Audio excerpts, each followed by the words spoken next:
with me from Lithium Australia's Adrian Griffin. Adrian, good to see you. How are you? Very good, thanks, Andrew.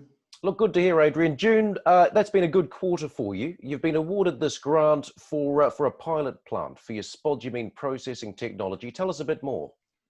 Yeah, certainly, Andrew. Yeah, it was a big quarter, let me say that first, despite COVID. So we've pulled everything back onto track, and the spodumene's going exceptionally well, and we've got a grant to build a pilot plant. That grant has been given to us by the federal government. I guess it's all about sustainability, really. If you look at the spodumene industry at the moment, to get the material through to a commercial concentrate, about half of it gets rejected. Now, there's a reason behind that.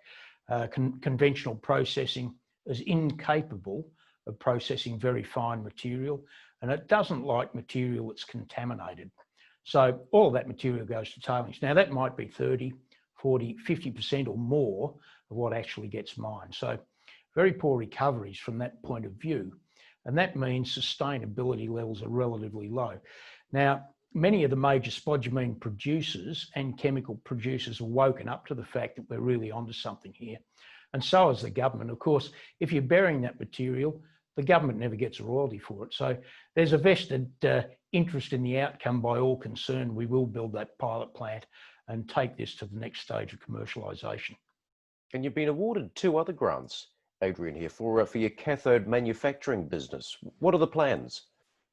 Yeah, indeed we have, and there are a couple of them there. There's a grant that's been given to us again by the federal government to investigate the utilisation of low-cost feed materials. Now, when you're making cathode powder, as we do in Brisbane in our pilot plant, about 30% of the cost is reagent cost. So a very large proportion of your cost is reagents.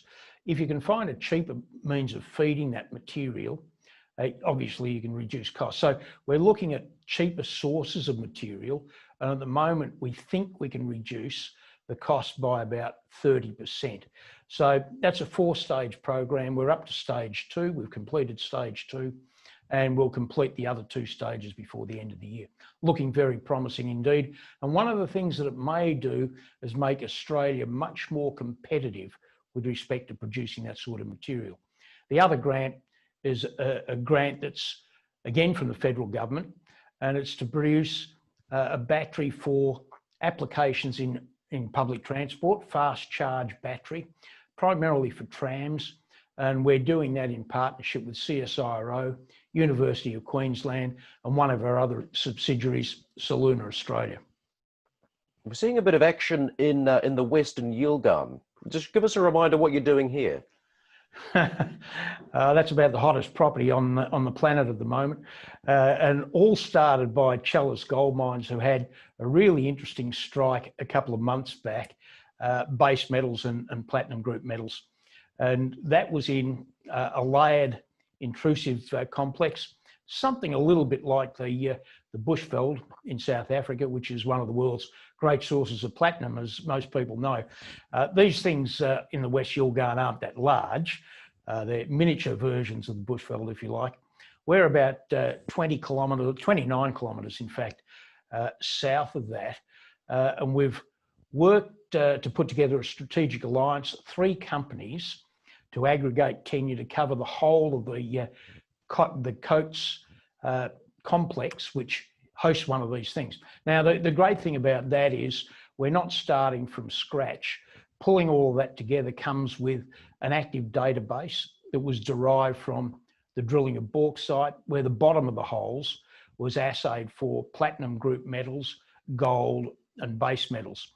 So there's an existing database that covers nearly 600 drill holes and maps out the anomalies quite clearly on the surface of the Coates, beside the Coates and along the Coates complex. So we've already got walk-up drill targets, and we're going to do further geochemical work, geophysical work to develop some more targets in there.